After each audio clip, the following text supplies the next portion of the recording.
Today on With the First Pick, rookie mini camps are behind us. OTAs are underway. And today, we'll continue our division-by-division deep dive into the depth charts. Last Tuesday, we hit the NFC, and today, Rand, we are on to the AFC. I'm Ryan Wilson. That's former Titans GM Rand Carthon. This is episode 262, and because Rand has to know, 329 days until the 2026 NFL Draft in Pittsburgh, PA. Mr. Carthon, you still celebrating with Miss Carolyn your decisive Spades win over the weekend? Hey man, we're good. We're in a good place. I know I was complaining to you about the whole tournament and people cheating earlier, so you're just giving me a hard time. But you can't take me and Miss Carolyn's championship away. They can never take that away from him, producer Sharon. All right, let's get into this, and let's start in the AFC North, where there feels like there's a team that's decisively the favorite, and then there's some other teams. And we're going to start at the top with the Baltimore Ravens. And this is your first question about the position battles, and this is a more general question, Rand. You said with 5 offensive starters being 30-plus years old at the start of the 2025 season, is this a make-or-break year for the Baltimore Ravens? And I think we should qualify it by saying this, because Ravens fans get angry when you try to find holes in their roster because there aren't many.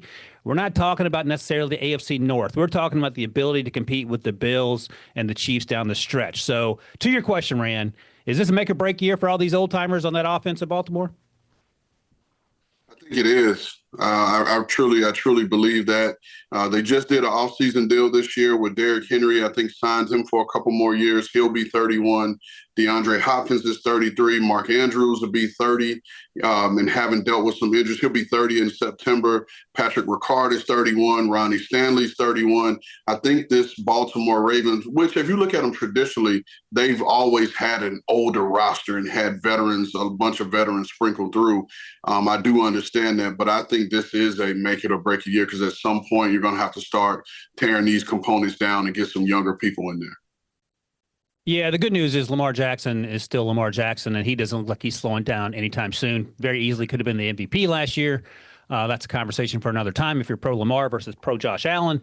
Either way, I think, and we talked about this with the Chiefs a little bit too, as long as you have Lamar there, you feel pretty good about your chances. But again, the question isn't winning the AFC North because while that's great, at the end of the day, you're trying to get back to the Super Bowl. And I think those are fair questions. So we'll see how that sorts itself out. I have very little concern. Well, let me ask you this. What's the percent chance you give the Ravens, as we sit here, the chance to win the division, the AFC North? And I know me, no disrespect to anyone else, but you at least got to give them a 85 to 90% chance at this point, just because they're probably the most complete team in the division at this point. You know, Cincinnati has the offense and what the offensive juggernaut, if you will, but Baltimore is the most complete team when you talk about offense, defense, and special teams. Right, and we didn't even talk about your son, Malachi Starks Carthon, who they drafted in the first round, who now you pair with Kyle Hamilton, and that's not even concerning the age on the opposite side of the ball because those guys are young and they get after it as well. We'll talk about the Bengals in a second in terms of some defensive concerns, but first, let's go to your other question, and it's about the Cleveland Browns. And it's funny because as I was looking over these rosters in the AFC North, I had this same question. Is this Browns roster better than people think? And that's your question, Rand, but I'll lead in with this. We seem to forget that Kevin Stefanski's won Coach of the Year twice. He's twice won 11 games in Cleveland. His worst season was last year when they won 3 games, but the 2 previous years when they didn't win 11 games, they won 8 games and they won 7 games, which is average. But again, we always look at the Browns and point and try to laugh at them. But he won 11 games with Baker Mayfield, Nick Chubb, and Jarvis Landry at the skill position, and then he did it again 3 years later with Joe Flacco and that fantastic story with Joe Flacco literally got off his couch. Jerome Ford, because Nick Chubb got hurt in 2023, and then Amari Cooper. So I'll circle back. Quarterback situation's a little more in flux, even though Flacco returns. Is this Browns roster better than people think? Yes, and I think it is. When you look at it from top to bottom, they have talent at every position. Now, I know there are the questions of quarterback, and that quarterback spot's going to work itself out one way or the other. The one spot where I feel like they need maybe another player is at the receiver position. Because right now you have Jerry Jeudy. I think he had 90 catches last year, and I think the next closest guy in the receiver room had 29 catches. So you got to have another viable weapon, opposite of him to give him some space to actually be able to do his thing. But again, I think the running back situation will be fine with Jerome Ford and Quinshon Judkins. And then you add in, what they have at tight end. So you have a Pro Bowl tight end, then you just drafted Fannin this year. So we could see a little bit more 12 personnel. Who knows? Because that's in Kevin Stefanski's repertoire. But I think this Browns roster is significantly better than people think. And I think the defense is actually better as well. They drafted Mason Graham after trading down from 2 to 5. They got Carson Schlesinger at the top of the second round. So they made some moves there to even improve a pass rush that was really good last year with, of course, Myles Garrett. We talked about getting Myles Garrett help. Didn't get him edge help necessarily, but they did get him interior help with Mason Graham. So I'm with you. And this is going to be interesting when we look at the rest of this division, because we might be sleeping. If they can get average quarterback play, we might be sleeping a little bit on the Browns. All right, let's go to the Bengals, who I mentioned a moment ago. And here's my question, Rand, and I'm going to direct it to you because you're the GM. How concerned should we be about the edge rush position in Cincinnati? Trey Hendrickson has made it clear that he wants to trade again, especially now that first-round pick, 17th overall pick, Shamar Stewart / edge rusher, hasn't signed a contract yet. And here are the details. And this is from Mike Florio, PFT, wrote about this last week. He said the Bengals want to include a phrase that causes a default in the current year to trigger a default in all remaining years of Shamar's contract. That didn't appear in last year's first-round pick, Amarius Mims, his contract, and he went one pick later than Shamar did this year. It didn't appear in T. Higgins or Jamar Chase's new deal.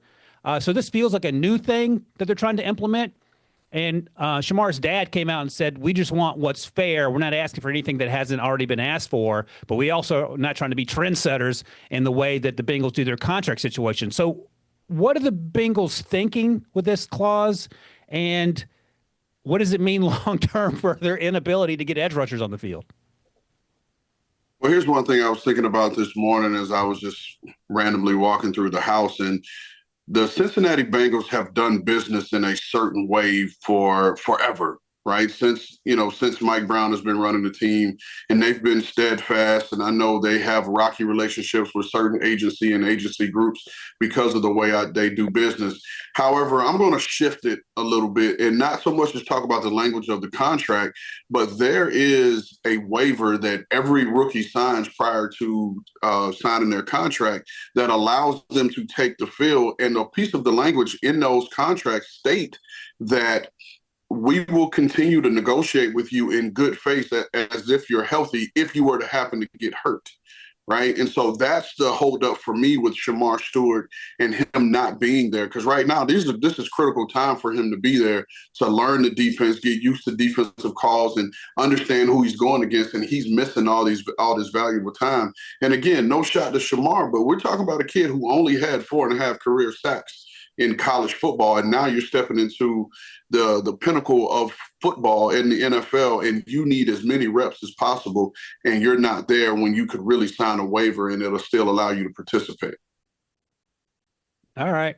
I get where Shamar is coming from. I don't know what the Bengals are thinking in terms of tweaking up the contract language. I would imagine it's a money-saving effort. I understand that part of it. But the timing seems a little weird to me, and especially given that Trey Hendrickson is unhappy, to put it politely, and he's now been unhappy 2 off seasons in a row. Miles Murphy, the former first-round pick out of Clemson, hasn't quite worked out yet. And then you talk about the lack of production, not the lack of physical tools that we get from Shamar Stewart. And it all is just unforced errors, it feels like, especially when we just talked about the Ravens being as potentially potent as they are, the Browns maybe being potentially sneaky good. All right, let's move on to Pittsburgh, a team that it feels like we know exactly who the Pittsburgh Steelers are, and they're a team without a quarterback as we sit here. We're waiting on Aaron Rodgers. Terry Bradshaw has made it clear that he calls the whole situation a joke, and I understand where Terry's coming from in some respect.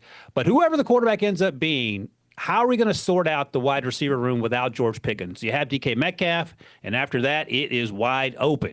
You have Robert Woods. Calvin Austin III is an undersized slot receiver who can perhaps play number 2 reps, but do you really want him to? They drafted Roman Wilson last year, and he was injured for much of the season. So how are you going to find that number 2 wide receiver either currently in the roster or perhaps going out elsewhere, Rand? The only way to find a number 2 wide receiver is having a number 1 quarterback to throw him the ball. So I think, and I hate to keep harping on this position, and I know I'm probably not answering your question, but I just find it funny how a lot of former Steelers are coming out saying that they don't like where this thing is headed at this position, which we've talked about it at odds length. So I'll just leave it alone. That's it. That's all I got. I was on HQ last night talking to our buddy Keanu Martin, and we showed some B-roll of Mason Rudolph working out at OTAs, and he had a mustache and his helmet on. He looked a little bit like Aaron Rodgers, so maybe you just got to squint and you can see Aaron Rodgers through Mason Rudolph until we find out exactly what Aaron is going to do. All right, that's it for the AFC North. We're going to take a quick break. When we come back, going to make our way to the AFC South and talk about those 4 teams in that division right after this break.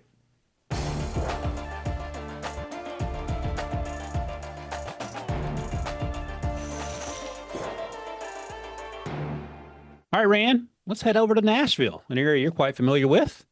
And let's talk about the Tennessee Titans, who, look, man, they had a great draft. They got Cam Ward. They had to do that. They got him some help in Kamari Dike and Elikai Minor, the wide receivers out of Florida and Stanford, respectively, and Gunnar Helm, the Texas tight end we like. But on defense, they got our guy Oladejo, edge rusher / linebacker. He moved from linebacker to edge rush at UCLA his last year and balled out. And then Kevin Winston Jr., producer Sharon's guy, the safety out of Penn State, really good 2023, suffered an injury early in 2024. Sharon can't now. He's in my ear doing his little Penn State chant. Man, I want to live in a world that has as much hope as Penn State fans do each and every summer before the inevitable fall rolls around. All right, that's enough about Sharon. But here's your question, Rand. Who's going to start opposite of Cody Barton at inside linebacker in Tennessee? And here's the depth chart as we sit here. Otis Reese, the fourth, said Gray out of UNC, Jalen Harrell out of Michigan, and then some guys who were signed as undrafted free agents. And the other thing I'll throw in there is a wrinkle.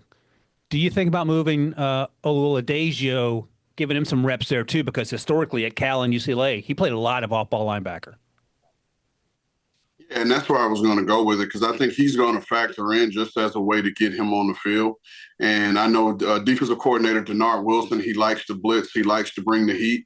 And so why not have a guy that you can actually put in there and rush, over guards? And because he did that at UCLA and actually played with his hand in the dirt some. So he's going to factor in as well. But a guy that I want to bring up was a 7th-round pick last year, played safety in college at the University of Miami, is James Williams. And James showed a lot of upside, a lot of potential moving from safety down to the box at linebacker, but he has a lot of upside. And so I'll be interested to see his growth going into year 2 as an inside linebacker, especially with Frank Bush coaching him, who has a long history of developing inside linebackers. I'm glad you mentioned James Williams. I liked him a lot coming into last year's draft, and I think he went down to the Senior Bowl, and you can correct me if I'm misremembering this, but he was playing a lot of off-ball linebacker, and he looked a little lost at times because he hadn't played there. He played primarily safety and in-the-box safety, as you pointed out, and he probably needed to gain a few pounds and sort of feel out his way at that position. But the athleticism I liked and his ability within 15 yards of the line of scrimmage coming downhill, I liked a lot. So I think, let me ask you this. How much can you grow as a safety converting to off-ball linebacker after 1 year doing just one of those jobs, which is relatively new to you? In this case, for James, it's playing off-ball. You can make a big jump, because a lot of things is learning how to read the triangle, knowing what your reads are because you're not playing as far off, and then also being able to learn how to use your hands, taking on guards, taking on centers, taking on fullbacks, and all of those things. And, me being in that building and watching him, he progressed and had some pretty decent games in there as he was learning. There were times where he did look lost. And again, it's a rookie 7th-round pick at that's making a position switch. But have all the faith in the world in Frank Bush and his history of developing guys, because Frank did it in St. Louis with Mark Barron. When we traded for Mark Barron, moved him from safety down to the box and linebacker, and we saw Mark Barron go on to have a long career as a linebacker. That's a good point, and that's a good comp to think about when you're talking about moving these guys from an old position they're quite comfortable with to a new one and trying to figure it out. All right, let's go to the Colts here, Indianapolis. And does Indy have enough to push for a playoff spot? That's your question, and I'm going to start here. The biggest question mark for me is the quarterback position. Whoever the quarterback ends up being, you would imagine it's going to be Anthony Richardson, but of course Daniel Jones is on the roster. So I'm going to ask you your question, Rand, and you can answer your question. Do they have enough, the Colts, to make a playoff push? I think going back to what we were talking about in the previous segment at the quarterback position, if you could just get solid quarterback play out of whether it's Daniel Jones or Anthony Richardson, I think there's enough on this team to compete for a wild card spot. They shored up the defense, the secondary in particular, signing Cam Bynum and then signing Mooney Ward at the corner spot. And so you already had a really good front and a really good guys at linebacker that get after it. And so you shored up the defense, and then your offensive line is a solid group. You got skill positions at the receivers. You have one of the better running backs in this league in Jonathan Taylor. You just need at least solid play out of that quarterback position. And I think if they get that, I think we're looking at an 8-9 win team that's going to be flirting with a wild card spot. Yeah, and that's a big if. Year 3 for AR5, so we'll see how he progresses because athletically there are a few better, and he just got to get locked in and make that happen. All right, here's my question, and this is about the Houston Texans. We've talked about their draft class and the skill position players they added, both a wide receiver and a running back, makes them a candidate to make a huge improvement. But here's my question. Do you buy into the idea that an average offensive line can be overcome with dominating skill position players? I'm asking for the Texans, who upgraded a wide receiver and got better at running back, because they have made some moves from a year ago at offensive line. But it's still a question mark, and you always point out how many sacks C.J. Stroud took. So can you equalize that to an extent with dudes on the outside and a strong running game? Honestly, it just depends on your scheme. And you look at if they're going to stay true to the outside zone scheme that the previous offensive coordinator Bobby Slowick was running, if you can still implement that offense and that style, you can get away with an average offensive line, but you're going to have to protect them in certain places. The run game is going to have to be really significant. So the play action game off of that will be viable and help, keep people at bay.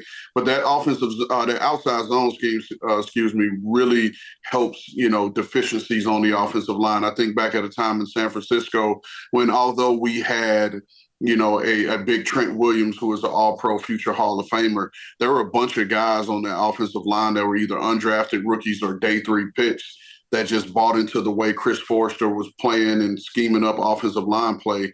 And we made a strong push and we're a top 5 offense in the league.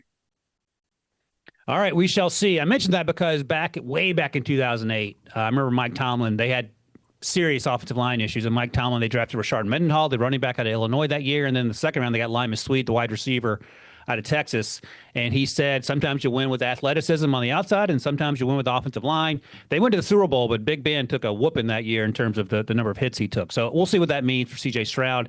And finally, the Jacksonville Jaguars, their offense, different regime last year, of course, ranked near the bottom of the league in points, passing yards, rushing yards.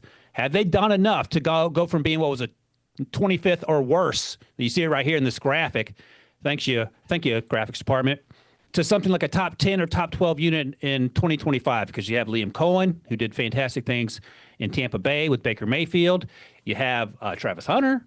You have Brian Thomas Jr. And, of course, Trevor Lawrence is completely healthy. So can this go from a bottom 5 offense to a top 10 or 12 offense? I would say probably more so in that 12 to 15 range, because they're still it's a new coordinator. Well, not a new coordinator. He's coordinated before, but a new offensive scheme that's everyone's first year. And it's just going to be some growth that needs to be had in this scheme. And I want to say this is Trevor Lawrence's maybe 3rd offensive scheme he's had to run, maybe more, since he's been there as a quarterback. So it's another, scheme for him to learn the nuances and the little things that make this offense tick. I think they have talent in the backfield, and Travis Etienne and Tank Bigsby. And you mentioned the receivers and the playmaking ability of those guys. I'm just really interested to see how they're going to use Brian Thomas Jr. and Travis Hunter. We saw what Brian Thomas Jr. can do, and now we're wondering what Travis can do. I think, there are clips going around on the internet of Travis running these exceptional routes, and then there are some routes where you can see that he needs a little bit of work. And some of that, to me, is strength. Like, he just needs to be able to add strength, being able to really stick his foot in the ground and explode out. And I wonder now, are they going to be able to get the ball in his hands quick on screens and those type of things and see where they go from there? I remember talking to Liam Cohen at the Combine and talking specifically about Brian Thomas Jr. and just don't overcomplicate it, which is one of my sayings to get through life. Give Brian Thomas Jr. the ball.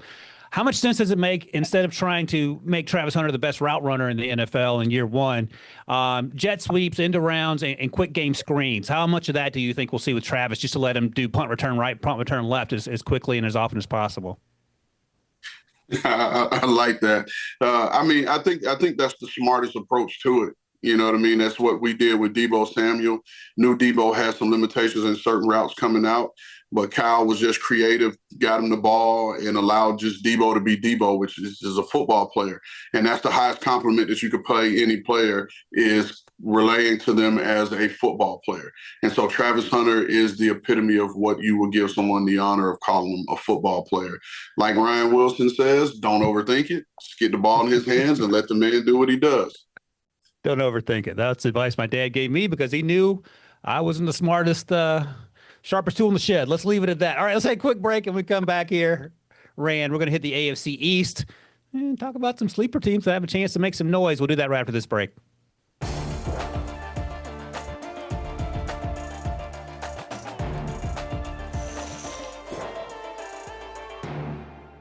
All right, Rand. Let's do a little pop quiz to start this thing off here. We're going to start with the Buffalo Bills. You know where Sean McDermott went to college? James Madison, right? Man, that's so disrespectful. Went to college of William Mary with Ryan Wilson. That's where he went. James Same Madison, thing. get out of here. Same thing. Man, that's sorry. A second oldest school in the country after some place called Harvard. Never heard of it. All right, here we go. Let's start with the Buffalo Bills here. And this is a fair question. It's similar to the sort of the conversation we had with the Baltimore Ravens at the top here. What are the weaknesses in the Bills roster? My immediate response is zero, but maybe you can find some. What do you got? I mean, I'm went up and down, and even with the injury to Joey Bosa, you still have depth there at the edge position. So for me, the only spot that I could say something about was the safety position, and you still have DeMar Hamlin, you have Taylor Rapp. But if you look at them, for everything that you could say that they're not, they were both productive. DeMar Hamlin finished third on the team with 89 tackles last year. Taylor Rapp was fourth with 82. And then they both finished tied with the team lead with other teammates with 2 interceptions last year. So both of those guys fit Sean McDermott's defense and what he expects out of that safety position, even though I'm sure you can probably look on other rosters and find players that you like a little bit more. But again, that's nitpicking. This roster is pretty complete, and Brandon Beane and his staff have done a really nice job of building this roster. Yeah, and they still have Cole Bishop, who they drafted last year out of Utah, who was banged up for parts of last year. They like him a lot. They drafted Jordan Hancock at Ohio State this year to add depth on the special teams, probably to start, but who knows? We said the same thing about DeMar Hamlin when he came out of Pitt, and as you noted, he's a starter now. I mean, maybe the only other position is wide receiver, and that they don't have, quote-unquote, a burner outside of Khalil Shakir, who plays in the slot. They signed Josh Palmer, who's battled injuries for much of his career, and they have Keon Coleman, and they signed Elijah Moore. But I think when you have Josh Allen, that makes up for a lot of those concerns. So it's going to be hard, man. And I think at the end of the day, it's going to come down to being lucky in terms of staying healthy and then making those plays in the moments in January against the Ravens and the Chiefs that it feels like the season always comes down to for those 3 teams in Baltimore, Buffalo, and, of course, Kansas City. All right. This is a good one. Let's go to the New England Patriots and your former guy and new head coach Mike Vrabel. And you ask, are the Patriots the biggest threat to push the Bills for the AFC East crown? And my initial response would be, yeah, man, I think this team is going to be sneaky good. And I think I'll start you with this. And you look at the odds here if you're watching on CBS Sports Network here. They're second in the division. The Patriots are plus 500 to win that division. Can this team win 9 games, Rand? And then you can answer the question of if they're the team best poised to push Buffalo in the AFC East. I'll say the first one, can they win 9 games? Yes, I believe they can. And the second part of the question, I'll say yes with a caveat, right? So okay. I'll say it this way. I know the defense will be much improved, right, because of Mike Vrabel and Terrell Williams running the defense. And it's just a certain like quality and nature and physicality is going to come with playing that defense that's going to help set the tone for the team. And then you look over on the offensive side and you can bring back Josh McDaniels, who I can go out on the limb and say this is probably the best offensive coordinator a Mike Vrabel-led team has had since he's become a head coach. And you now have a good young quarterback in Drake May, so we'll see what he's going to be in his second year. The caveat to it, because I think Miami has a talented roster, and I think that they have the talent to potentially win the division and push. However, the biggest difference for me is I think New England will be built to deal with the elements. Right. So that's November and December and playing outside and just their physical nature, which has been a knock on the Dolphins team, is can they play a physical nature when it gets late in the season and it's cold and the temperatures and all those things change. But one thing I do believe is that the Patriots will be built for that. So that's why I give them the nod and say yes. I'm with you. I think they didn't have to take Will Campbell, but I'm okay taking Will Campbell at number 4 there. You may not love him physically, but he started as a freshman in the SEC at left tackle for LSU, and he's going to be fine. They got Travion Henderson to go with Ramondre Stevenson in the backfield to help out Drake May. The offensive line feels like it's turning a corner. They signed Steph Diggs and Matt Hollins at wide receiver. They drafted Kyle Williams out of Washington State. It feels like they're finally getting to the positions that they neglected in the draft the last few years. And Drake May certainly exceeded my expectations. I thought he needed a year to develop, perhaps not playing right away, and he was fine. That's why I'm not a GM and doing a podcast. So I don't know what your excuse is, Rand, but you're stuck with me for a little bit here. All right. Let's go to New York and the Jets, because they've also done a lot of good things this offseason. I had some questions about the day 3 of the draft, and in particular, Arian Smith, who they took in the 4th round, the wide receiver out of Georgia. Fastest player, one of the fastest players in this draft, legit track guy in the 100, but he had 10 drops last year, and that sort of showed up. And my question is this: are the Jets wide receivers good enough after Garrett Wilson? And Garrett Wilson said for what feels like years that he would like some help. They have Josh Reynolds, who they signed. They signed Tyler Johnson, the journeyman who was drafted out of Minnesota several years ago. And after that, it's pretty wide open. Alan Lazard's still there. Malachi Corley didn't really do much as a rookie, so maybe year 2 means something in terms of that advancement. And they drafted Mason Taylor, the tight end, out of LSU, Jason Taylor's son, and, of course, the quarterback is Justin Fields. So is that enough to get to where they want to get to? No. And I say that just as bluntly as I can, because that's just the truth of the matter. If you look at their roster last year, even when you had a Aaron Rodgers coming back and you had expectations of him, you still went out and got a Devontae Adams to help, Garrett Wilson out, even though Alan Lazard was there and all those types. Like, we have to call a spade a spade.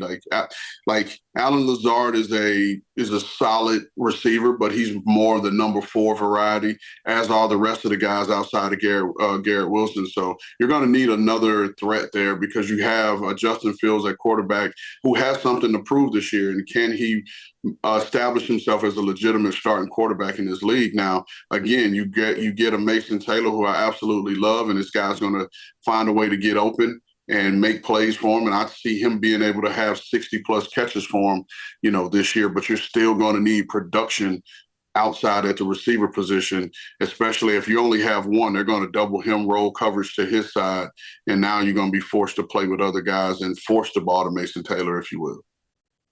And the other thing to keep in mind, and I mean, this as a GM, so they're in a similar situation as the Steelers in terms of the wide receiver room needing an upgrade. So that's going to be competition come either whether you trade for someone or whether you're talking about cut day, right? So once August rolls around, you're almost trying to do the undrafted rookie free agent thing and sign these guys as quickly as possible. Is that a way to think about it? Yeah, and then you look at the claim order.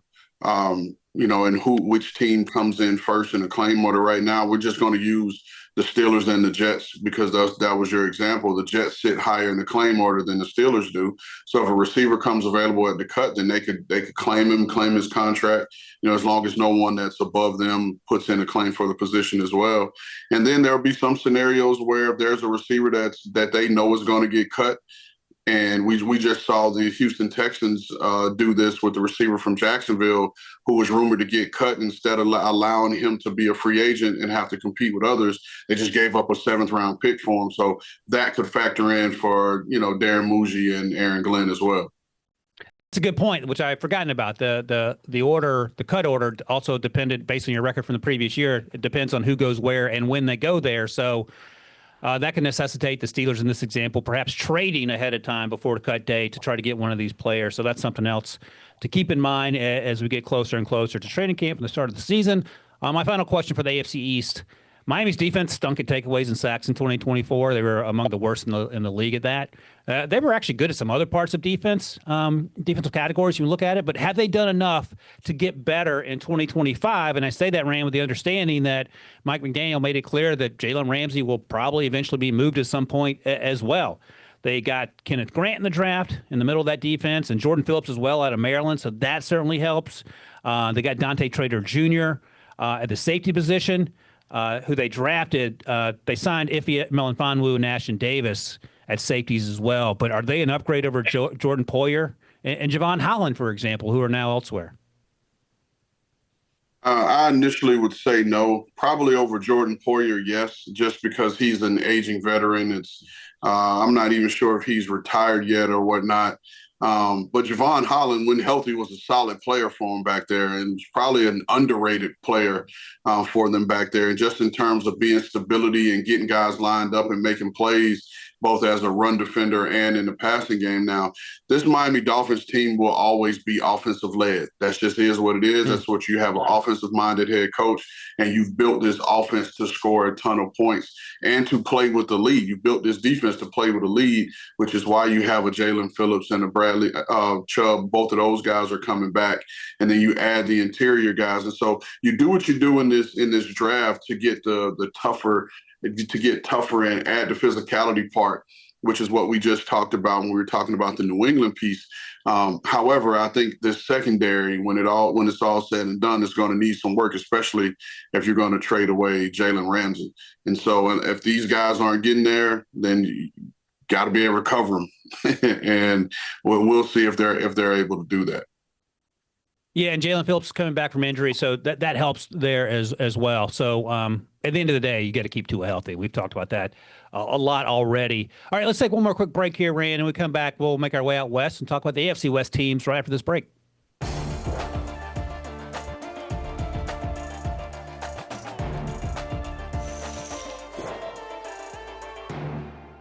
All right, Rand, let's talk about the Fighting Jim Harbaughs. And they signed Najee Harris in the offseason to what I believe was a one-year deal. And then in the first round, they drafted UNC running back Omarion Hampton. And your question is this, and I'm sure it's Justin Herbert's question, and probably in a good way for Justin. How will the Chargers use the 1-2 punch of Najee and Omarion?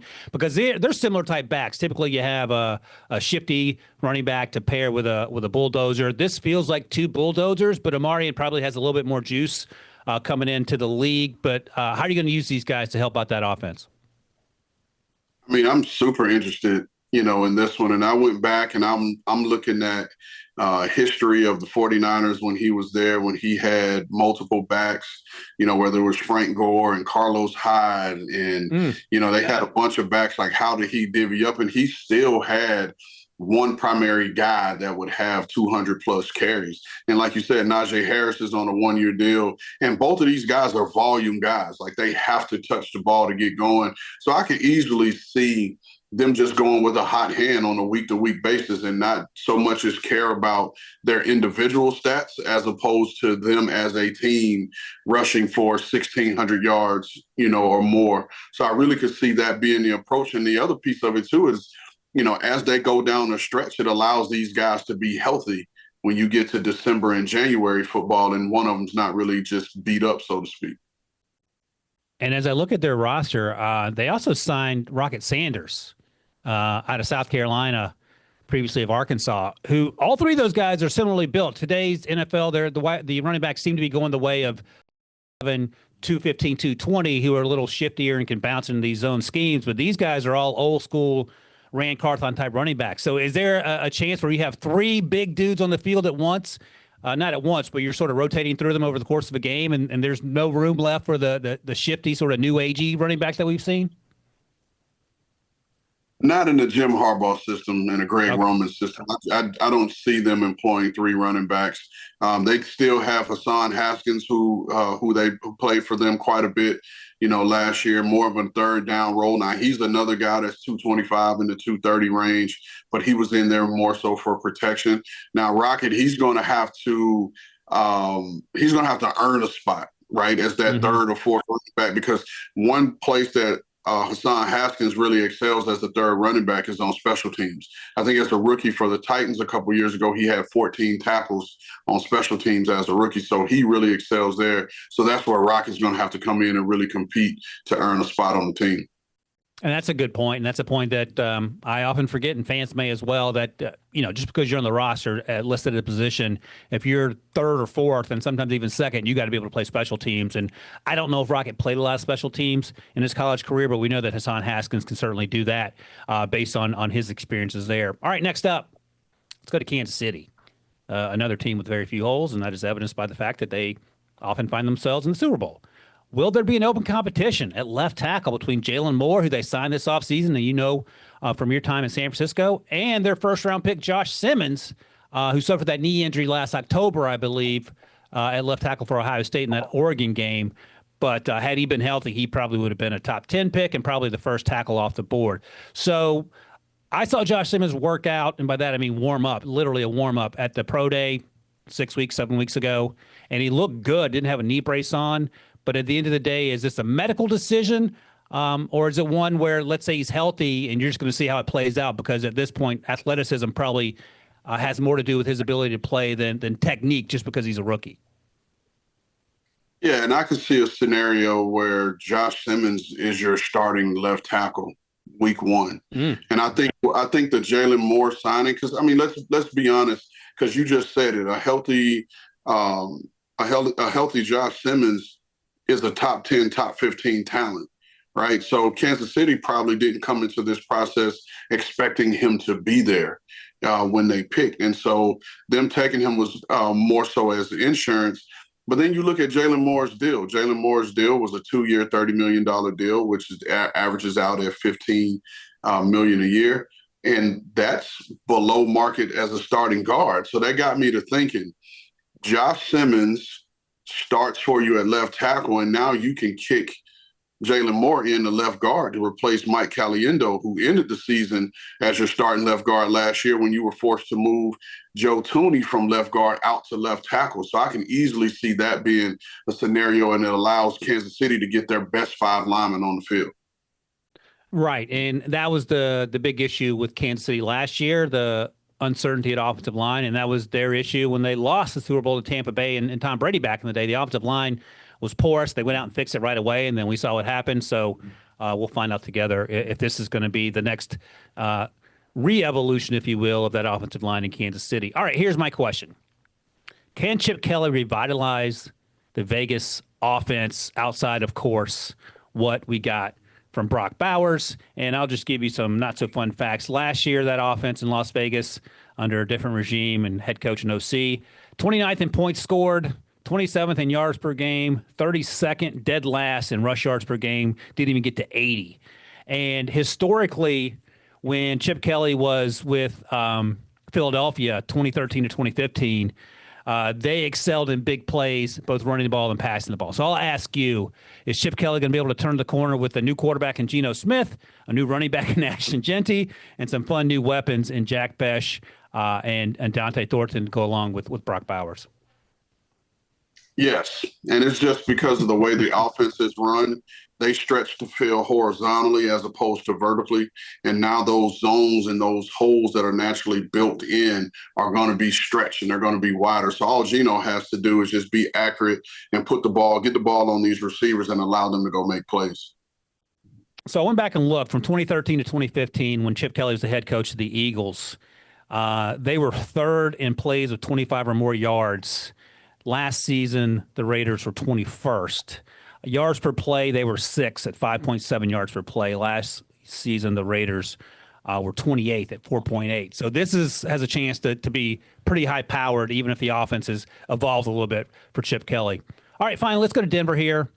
And, I don't know if Bo Nix gets the credit he deserves, he and Sean Payton, for what they were able to do in year one. But I'll ask the question, because is year two Bo Nix, that version of him, good enough to be something other than what our buddy B calls an in-the-way team, a team that just makes their way to the playoffs and then promptly gets steamrolled? Can they be a team that competes not only during the course of the season, but can be a team that can make a deep playoff run? Because again, it's crazy to say, Rand, there are not a lot of holes in this Broncos team. So can they be something more than an in-the-way playoff team? I would say no. And it's no knock to what George Payton and Sean Payton have done. It's just the AFC is so darn tough to get out of at this point. And with we talk about Baltimore's roster, and we talk about Buffalo's roster, and we talk about Kansas City's roster. We talk about all these high potent rosters. And although Denver has a solid roster in and of itself, it does not have the makeup from top to bottom of those teams that I just named. And so I don't see Denver being able to compete with those guys quite right now. So it's hard to find some holes in their roster. And, Cortland Sutton, Marvin Mims, they drafted Pat Bryant out of Illinois. The Broncos clearly liked him a lot in the third round. They signed Evan Ingram, who could be that piece that Sean Payton likes at tight end. And I guess the big question is, how much does Bo Nix, how big a step is it that he makes from year one to year two? Because he did a lot of things really, really good in year one. The question becomes, in year two, can he sustain that? You expect Jaden Daniels to continue to progress. You think Caleb Williams will make that move? I think Bo Nix is perhaps going to surprise some people, but will it be enough to compete with those teams that you talk about, Rand, and Buffalo, Baltimore, and Kansas City? That's the question. And I agree. I don't know if they're there yet, but I think this is going to be a really good team in probably the toughest division in football. All right, let's take one more quick break here. When we come back, we'll look at some AFC Championship odds and see which teams we like the best to make a deep playoff run, and we'll do that right after this break.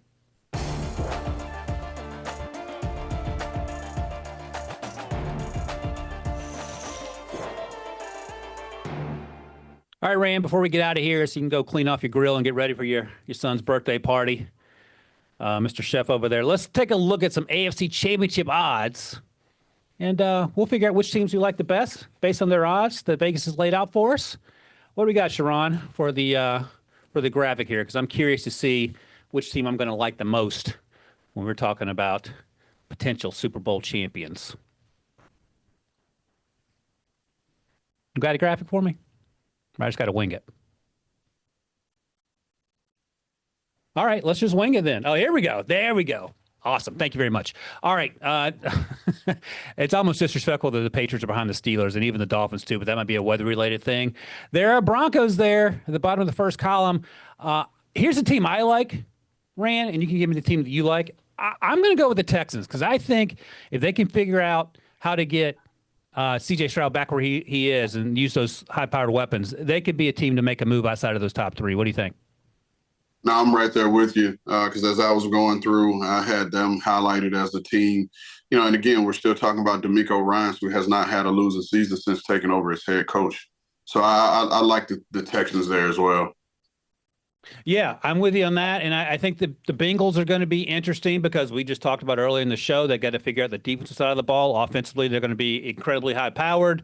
I think if you can keep Tua healthy, that will also be someone to keep an eye on, that team there. And before we get out of here, I'll ask you this quickly. Is it tougher to play in cold weather if you're the Miami Dolphins, or is it tougher to play in hot weather if you're a team like New England who typically struggles in hot weather? Nah, it's tougher to play in that cold. It alters your breathing. I know you probably feel the opposite because you hated the humidity down in Miami, but I grew up in that, so I find it easier. But that cold weather is a beast, man. All right. Sharon's from up north. I'm from up north. The cold weather's that's no problem. The hot weather, the humidity, I can't deal with that. You're right about that. All right, that's it for us here. I hope everyone has a great weekend. Hope you have a great birthday party for your son, Rand. In the meantime, check out With the First Pick wherever you get your podcasts, and we will see you guys next week.